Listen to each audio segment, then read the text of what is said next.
Ассаламу алейкум ва рахматуллахи ва баракатух. Бисмиллах, альхамдулиллах, ассалату вассаламу аля расулиллах. Продолжаем лекции на тему асбабуль магфира, причины прощения грехов.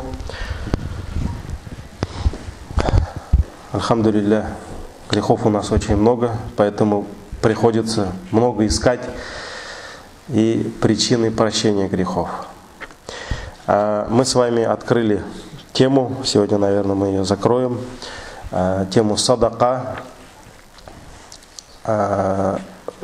жертвование на пути Аллаха. И мы с вами говорили, что садака в исламе никак, ни в коем случае не ограничивается только расходованием финансовых средств, денег. Так ведь садака — это, машаллах, это такая площадка, это такой, так скажем, майдан, машаллах, там всем найдется возможность, у всех найдется возможность, чтобы совершить этот вид поклонения, садака. И все это возвращается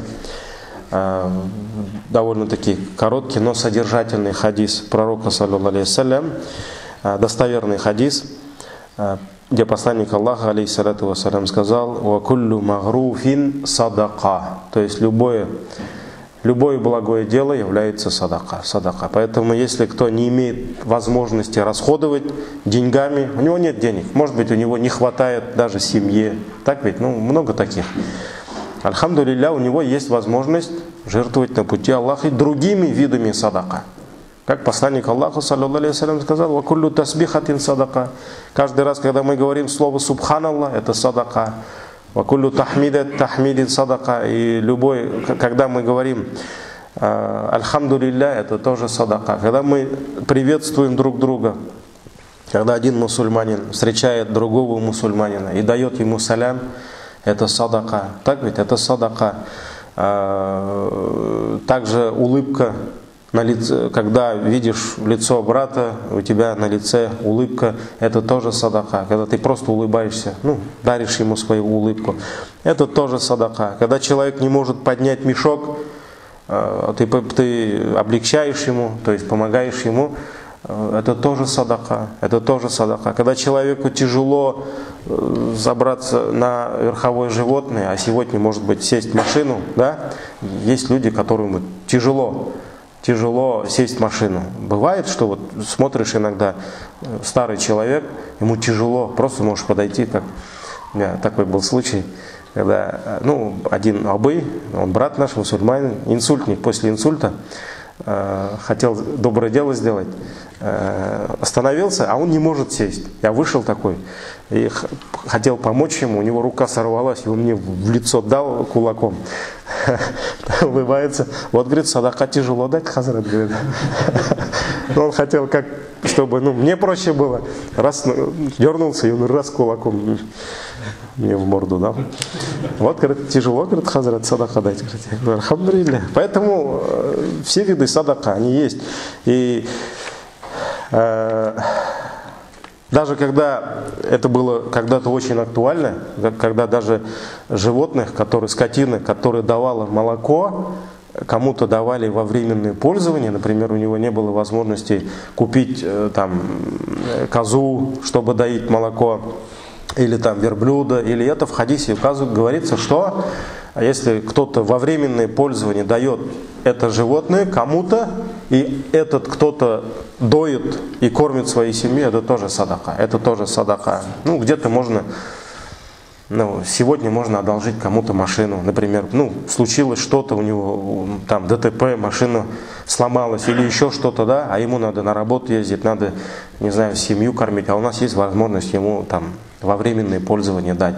Это тоже садака. Тем более мы с вами говорили, что в хадисе говорится, что если дать 2 дирхама в долг, это равносильно тому, что ты даешь 1 дирхам садака.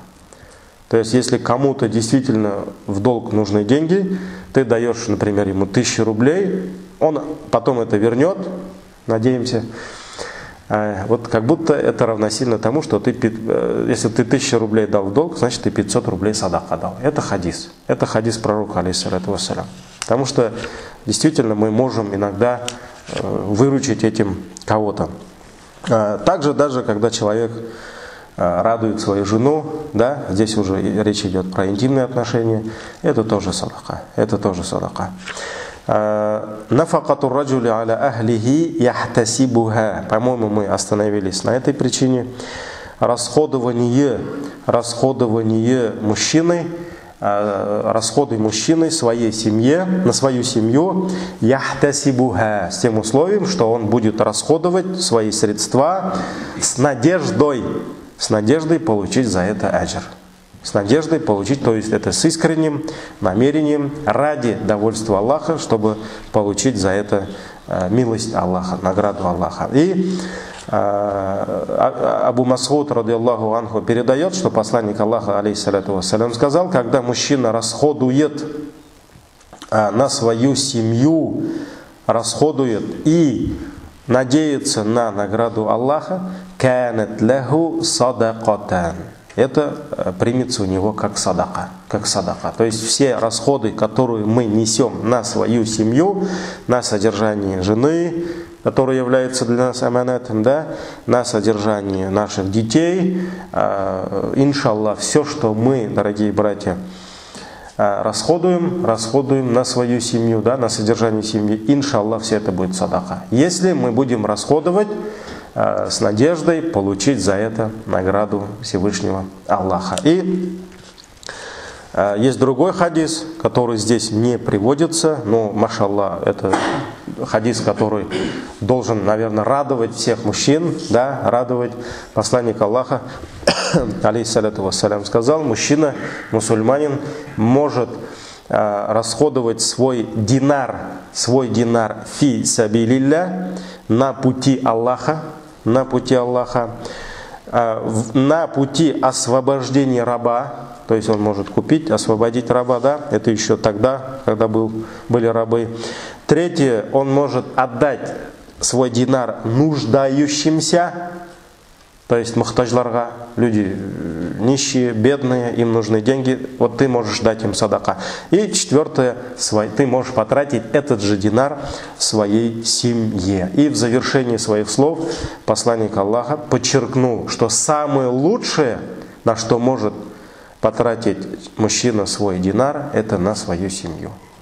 То есть из всех этих 4 путей посланник Аллаха выделил последнее. То есть самый лучший путь, куда мужчина может тратить, расходовать свое имущество, это семья. То есть получается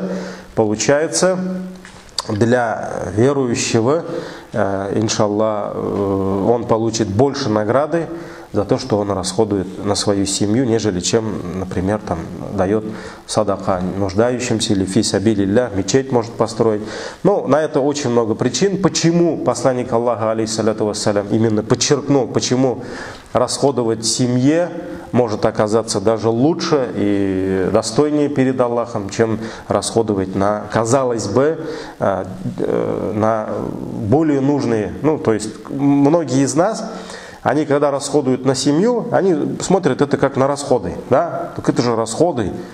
Иногда мы там жалуемся, что-то вот в этом месяце расходов много было, надо убавить, да? Но мало кто из людей жалуется, когда он, ну, иншаллах, я надеюсь, что таких очень мало, которые, например, ой, в прошлом месяце я садака слишком много дал. У меня столько расходов, да? Наверное, большинство людей радуются, если у него была возможность жертвовать на пути Аллаха больше денег, да? Но многие из нас жалуются, когда мы расходуем на свою семью. Но мы должны понимать, что перед Аллахом на чаше весов расходовать на свою семью важнее и достойнее, чем расходовать на вот эти другие пути.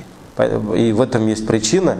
Если, например, надо строить мечеть, да, и ты можешь поучаствовать в строительстве этой мечети, это хорошо. Но если ты не будешь участвовать в строительстве этой мечети, то другие придут и поучаствуют. И все равно мечеть, что? Все равно построят. Если нужно помочь кому-то, нуждающемуся, да, ему нужно садака дать. Если ты дашь, альхамдулилля, это хорошо, повезло тебе. Но если ты не дашь, то найдутся другие, и они дадут. А что касается семьи, если ты забрал чью-то дочь к себе и сделал ее дозволенной, как посланник Аллаха сказал, би калиматилля, словом Божьим, словом Аллаха, то есть по закону Аллаха ты забрал ее через никах, через махр, оно твое. Все, она твоя.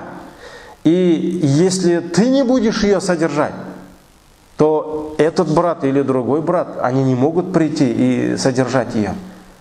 Так ведь? Если ты не будешь ее одевать, то этот брат, тот брат, они не могут прийти и сказать, это твоя жена. Все, как посланник Аллаха, алейхиссаляту вассалям, сказал, ваши жены, ваши пленницы, они у нас в плену.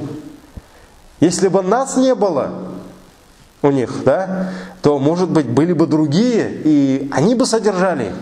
Поэтому они наши пленницы, и для нас в первую очередь обязанность на нас лежит, чтобы мы содержали свои семьи. Потому что это если где-то помочь мечети, как кому-то путнику, нуждающемуся, может быть, это на как бы хукм этого, да, решения шариата, может быть сунна, да, а здесь это ваджиб. Ты взял на себя обязанность кормить, одевать, содержать свою семью, и это твоя обязанность. Это ваджиб.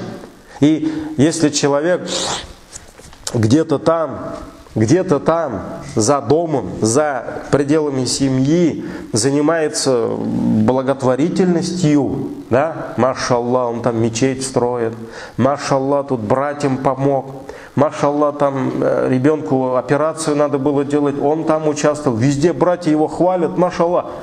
А придешь в семью, нет такой заботы в семье. Он не содержит семью, он ущемляет права своей семьи. В этом нет блага. Потому что все это может быть, это сунна, это навафиль. Это то же самое, как ты, например, фарз намазы не пропускаешь, но ночью тахаджуд стоишь. Машаллах, ты тахаджуд стоишь, а фарз намазы пропускаешь. Всю жизнь ты можешь на тахаджуде вставать, да, стоять на тахаджуде, но это не заменит даже без причины пропущенный твой фарз намаз, потому что на чаше весов не могут сравниться фарзы и сунны.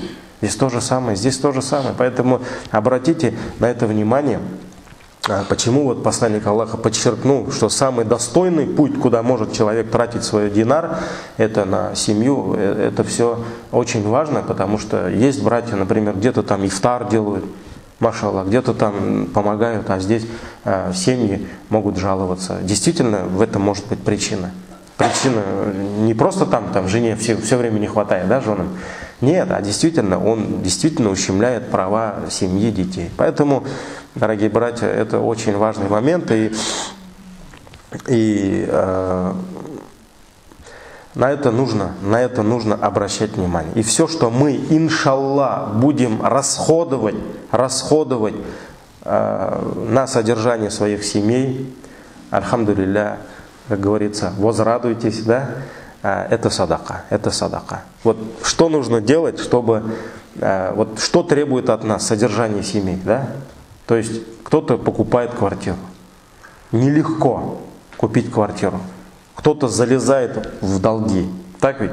Кто-то строит дом, там грыжу себе заработал, сколько лет, да, в деревнях вот строят дом. Для кого? Для жены, для детей, для семьи, да? Альхамдулилля, все это садака.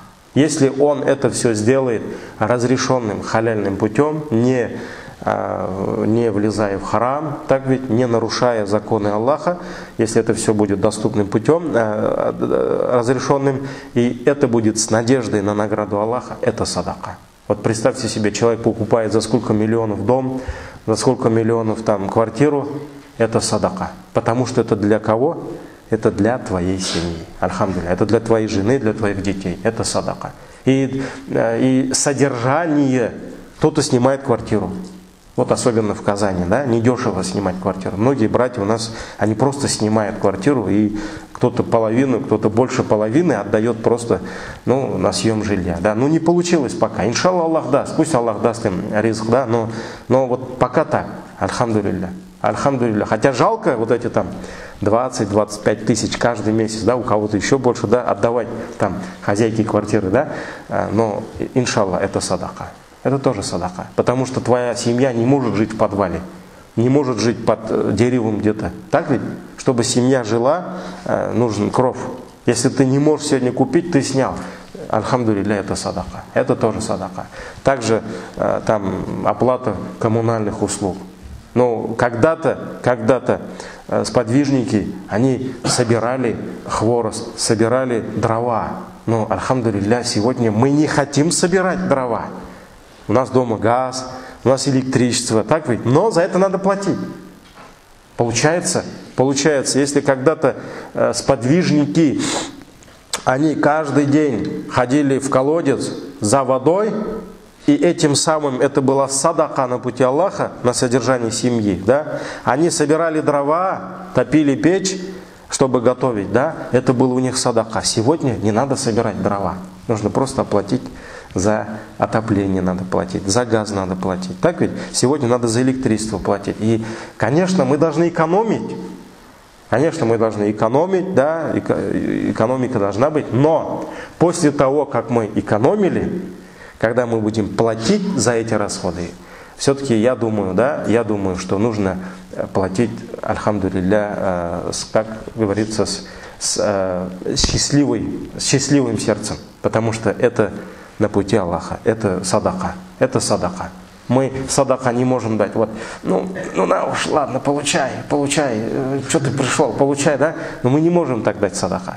Мы должны радоваться, что отдаем садака. А здесь это самый лучший вид садака. Содержание твоей семьи, твоих близких. Альхамдулилля. Поэтому нужно радоваться. Да, тяжело бензин заливать и недешево. Так ведь? Но семью надо возить. Мы в школу возим. Так ведь? На работу уходит бензин. Это на пути Аллаха. Просто постоянно обновляйте свое намерение.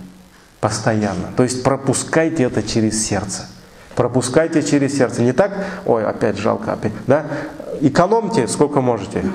В этом есть благо. Но когда будете расходовать вот эти все расходы, электричество, бензин, еда, там, детям, вы что там за прошлый месяц 20 килограмм мяса съели, бессовестные, да? Нет, альхамдулилля, здоровые дети, они едят меньше, чем больные. То есть здоровым детям только мясо надо, а больным-то столько лекарств надо. Поэтому, альхамдулилля, все, что идет в семью, все, что мы расходуем на свою семью, это надо радоваться, потому что это все садака. Поэтому, альхамдулилля, если у жены свои пути садака, да, в семье, внутри семьи, то, что она там встречает мужа со вкусной едой, так ведь там с подобающим видом внешним, да, она так, если радует мужа, ей таким образом садака дает. Альхамдулилля, муж, то, что он расходует, это уже великий вид садака. Поэтому идем дальше. Имятатуль ада анит тарик. Ну, это мы с вами уже говорили, но тут хадис, отдельный хадис, то есть убирание преград, мусора с пути, с дороги. Абу Хурайра, радийаллаху анху, передает, что посланник Аллаха, саллаллаху алейхи вассалям, сказал: «Марра раджулун би гусни шаджаратин аля захри тарикин факаль». Как-то раз, когда один мужчина шел по дороге, он увидел на дороге ветку, то есть ветка дерева, она лежала на дороге, и он подумал, что вот эта ветка может принести кому-то вред. То есть кто-то может споткнуться, так ведь? Кто-то может наступить или еще что-то случится. То есть эта ветка мешает людям. И он сказал: «Валлахи, я уберу это с дороги мусульман, чтобы эта ветка не причиняла им вред». Чтобы эта ветка не причиняла им вред. И посланник Аллаха, саллаллаху алейхи ва саллям, сказал, и это ввело его в рай. То есть вот за эту ветку, за то, что он убрал эту ветку, Аллах Тааля вел его в рай. То есть он оказался в раю. То есть вот как раз эта ветка, она послужила причиной, видать, того, что Аллах простил ему грехи. Эта ветка послужила причиной того, что Аллах не спаслал на него свою милость, и он оказался в раю. И он оказался в раю. Это то же самое, как мы знаем другой хадис. Так ведь женщина непристойного поведения, то есть распутная женщина, когда увидела собака вся смотрела на нее, да, она уже умирала, то есть вот-вот хотела пить, и женщина пожалела эту собаку, и что сделала? Она набрала воду в свою обувь и напоила животное водой. И за это Аллах простил ее. То есть Аллах наставил ее. Кто-то может, некоторые переспрашивают, да, ну как, говорит, женщина распутная была, зина занималась, да, и напоила собаку, и все там, аулия, да, превратилась, да, уже в раю. Нет, это было причиной того, что Аллах раскрыл ее сердце. Аллах наставил ее на верный путь. Но именно в этом была причина. Поэтому, альхамдулилля, никогда нельзя пренебрегать благими делами. Даже, может быть, это благое дело тебе покажется маленьким, ничтожным. Вот иногда, у нас у татар есть, когда накрывают на стол хозяева, и когда предлагают тебе поесть, когда отказываешься, что говорят? Аштан истинбулма. Да? То есть не кажись выше еды. Да? То есть еда выше тебя, вот в таком значении. Да? Вот поэтому изгелектен истинбулур гайрамы. Никогда нельзя себя ставить выше какого-то благого деяния. Даже если оно кажется тебе ничтожным. Потому что вот именно вот это благое деяние может послужить причиной того, что Аллах простит тебе грехи. Аллах не спошлет на тебя благодать. Аллах откроет вот через эту маленькую щель. Это небольшое дело. Ты потратил, может быть, полминуты на это дело. Да? Но может быть из-за этой маленькой щели Аллах Тааля откроет перед тобой врата, субханаллах, великих дел. Великих дел. Мы же не знаем, в чем милость Аллаха. Может быть, она вот там, а мы ищем ее там. Поэтому, если посмотреть жизнь сподвижников, это были самые лучшие из нас. Так ведь?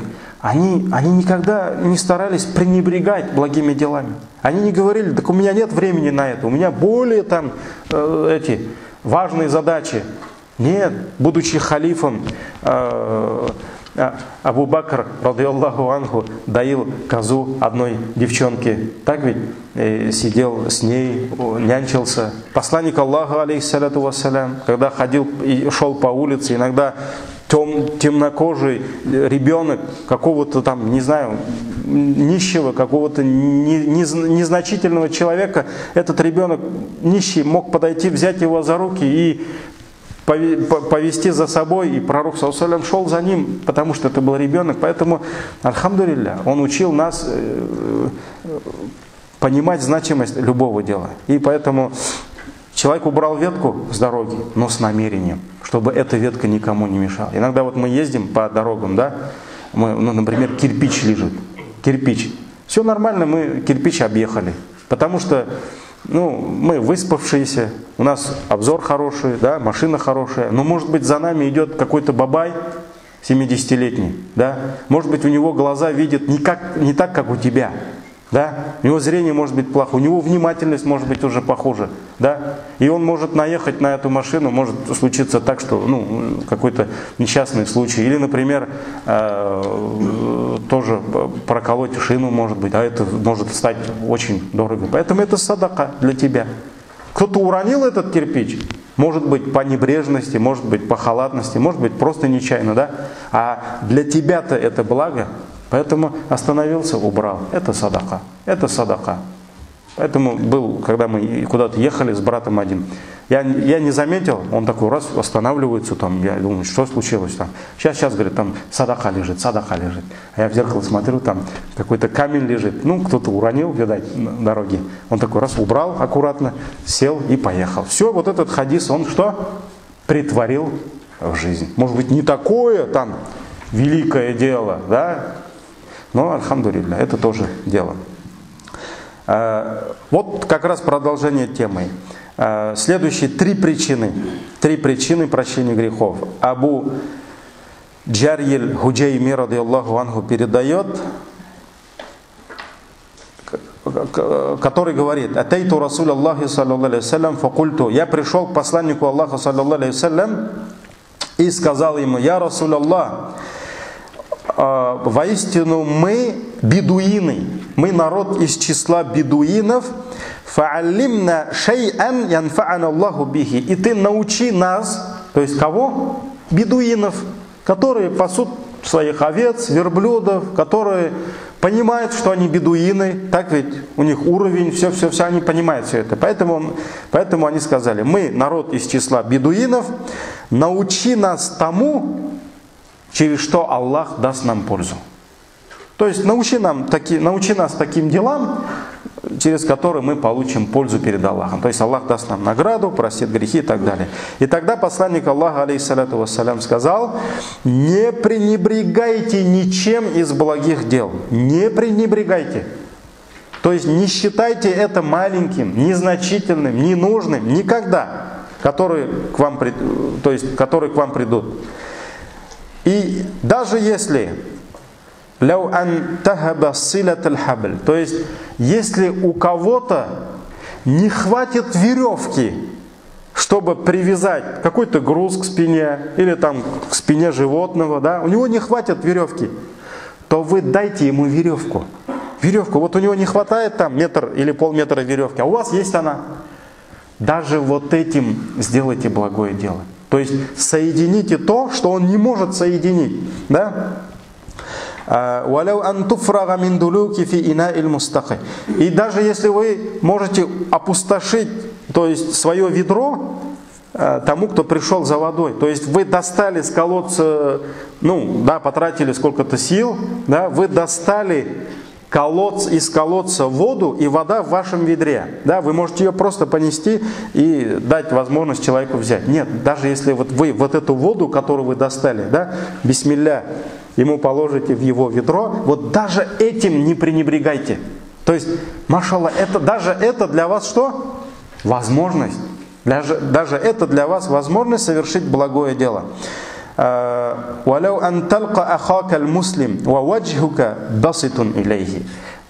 не пренебрегайте даже тем, что когда вы встретите своего брата, встречайте его с радостным лицом, с улыбкой. С улыбкой. Не то, что там, что ты, как будто на врага смотришь, да? Он брат, мусульманин, да. Может быть, он не самый хороший. Хотя у нас тоже много недостатков, так ведь? Но даже этим. То есть, если у тебя есть возможность улыбнуться брату, да, показать луч своего лица, альхамдулилля, даже этим не пренебрегать. И последнее. Когда человек вахшан, то есть человек, который растерялся, вот что-то у него там случилось, да, какая-то ситуация может быть, и он растерялся, и вот если ты сможешь ему помочь найти себя, да, то есть облегчить его ситуацию, то есть в жизни бывает так, что человек может растеряться, так ведь, вот что-то у него случилось, там, не знаю, с детьми что-то случилось, да, или там в семье что-то, или на работе что-то, вот он растерялся, не знает, что делать, так ведь? Тогда, если есть у тебя возможность помочь ему, то есть облегчить его ситуацию, даже этим не надо пренебрегать. То есть даже это нельзя считать, что это какой-то незначительный. И последнее, оказывается, еще это не последнее. Вот, то есть даже если вы можете одарить кого-то шнурком. То есть у кого-то, например, сандалии, раньше же были кожаные эти сандалии и шнурок был, да. Если, например, шнурок порвался, а у тебя есть, да, вот даже если ты этим ему поможешь, даже этим благим делом не пренебрегайте. Этот хадис сахих, раваху Ахмад, ан-Насаи, Абу Дауд и так далее. Вот поэтому вот это тоже показывает широту этого благого дела. Альхамдулилля. У всех есть возможность. У всех. Вот. Небольшое дело. Ну ты сделай это дело, иншаллах. И это дело повлечет за собой другие благие дела, иншаллах. Гарсуль ашджар ва зар'у thimar. Следующая причина – это сажать деревья и расти полезные для людей растения. То есть это может быть сеять хлеб, другие виды, овощи, фрукты и так далее. Сборник имама Муслима от Джабира радийаллаху анху, посланник Аллаха саллаллаху алейхи вассалям сказал: любой мусульманин, если посадит дерево или же посеет какой-либо вид растения, да, и если из того, что он посадил, съест какой-нибудь человек, валя дабба, или же какое-нибудь животное, да, илля канат лаху садака, это будет для него садака. Для него садака. Человек, например, посадил, яблоню, скажем, да, яблоню. И каждый раз, когда люди будут собирать плоды и пользоваться плодами того дерева, которое он посадил, и не только люди, а даже если животные, птицы, как вот в следующем хадисе идет, да, птицы, например, им надо покушать, да. Альхамдулилля, каждый раз, когда люди и животные будут этим пользоваться, для него это будет как садака, Также в сборниках имама Бухари и Муслима идет от Анас радийаллаху анху, что посланник Аллаха саллаллаху алейхи вассалям сказал: любой мусульманин, который посадит какое-либо растение, дерево, ауязру зар'ан, или же посеет что-либо, посадит, да, фаякулу минху тайрун, и из этими растениями будут питаться птицы или же человек, илля кана лаху бихи садака, обязательно за это будет ему награду садака. То есть даже если человек, например, там пшеницу посеял, да, там птицы питаются этой пшеницей, животные какие-то могут прийти там дикие, да, альхамдулилля, за это он будет получать садака. Каждый раз. Может быть, он может что-то посадить, какое-то дерево, например. Даже есть деревья, например, там та же самая рябина, да, рябина. Например, многие люди, очень много рябины, калина остается, не собирают. Но всю зиму видишь, как птицы кушают. То есть польза от этого, иншаллах, это тоже садака. Дальше, ифтар. Следующая причина – это ифтар.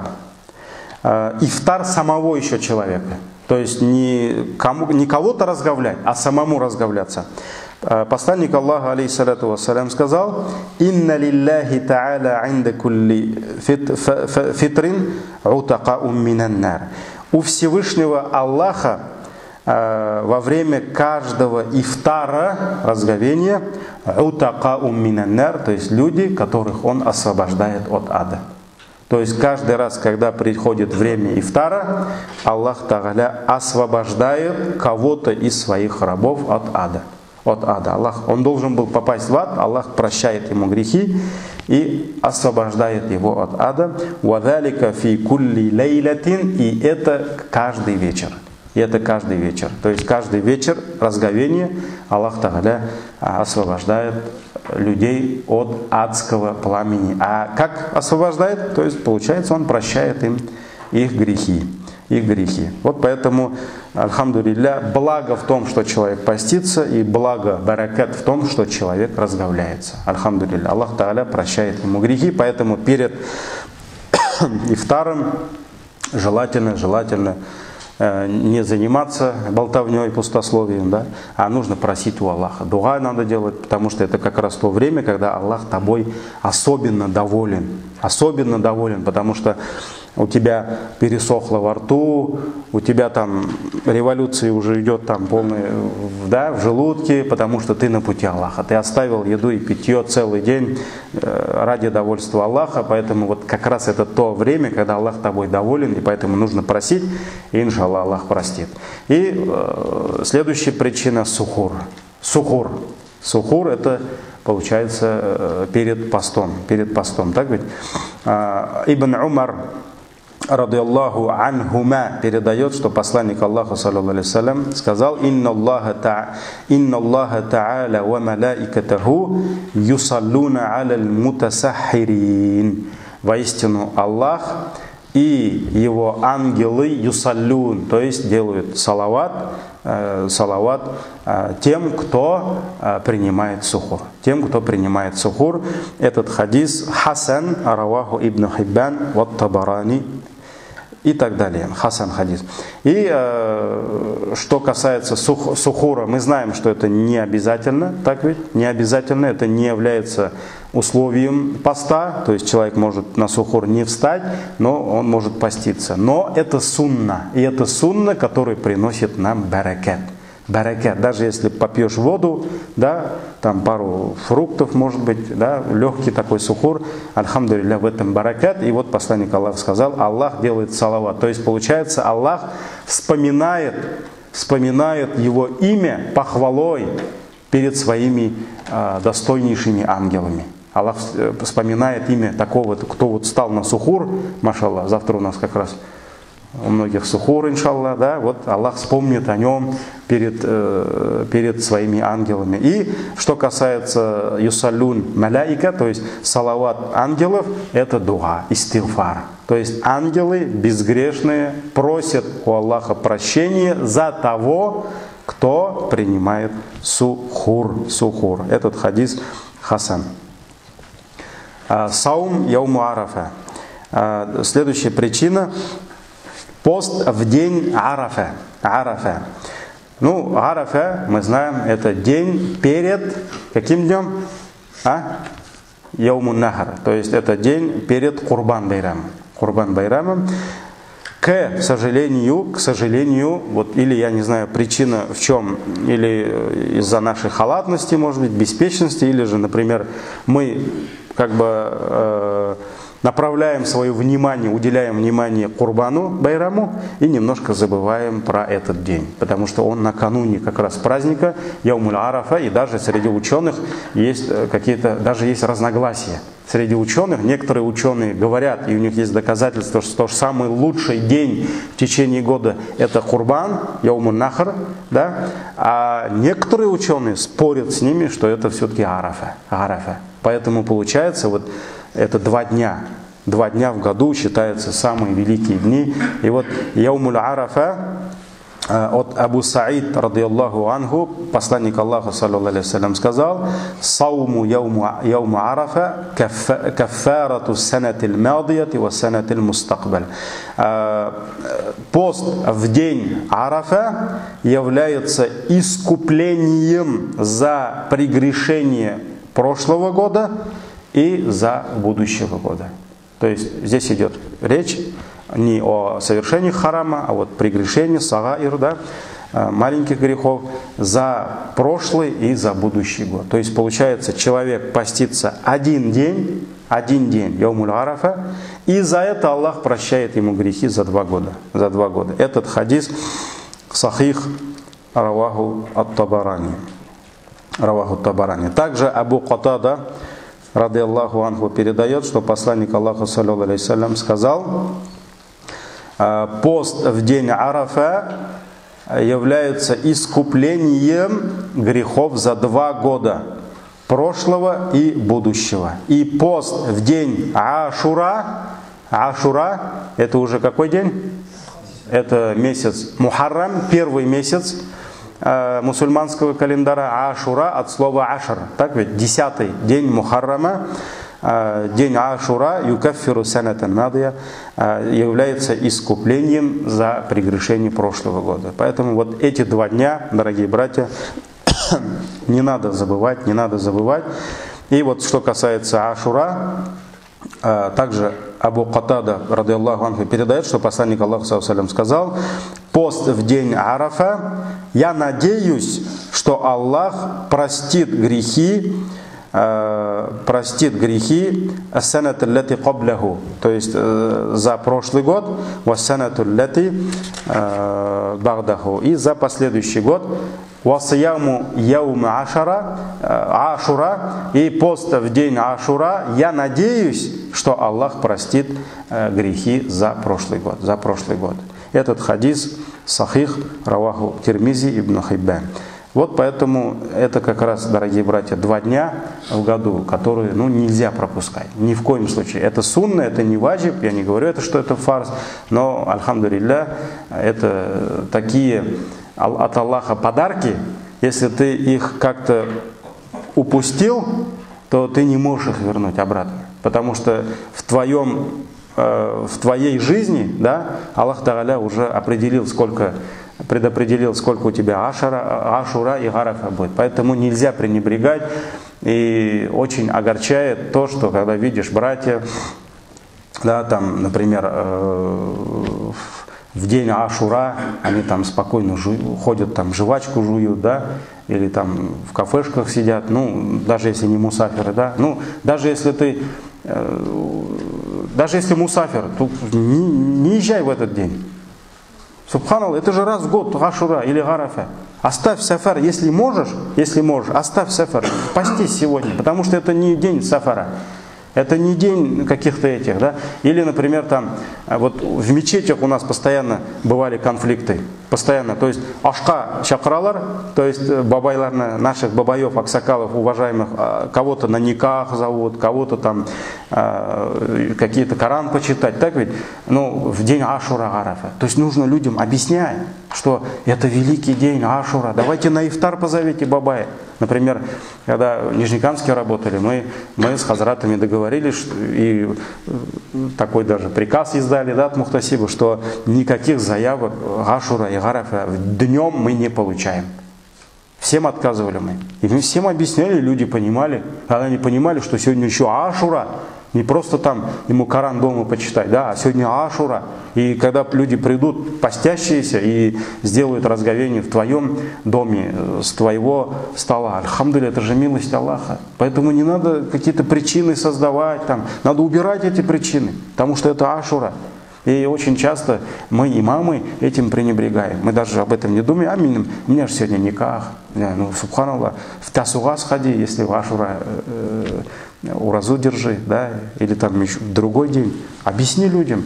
Люди же понимают, иншаллах, если ты знаешь это. Поэтому это, дорогие братья, очень важно. Очень важно. И что касается поста, следующая причина прощения грехов, посланник Аллаха саллаллаху алейхи вассалям сказал: у кого завершится жизнь в тот день, когда он постится дахаляль джанна, он войдет в рай.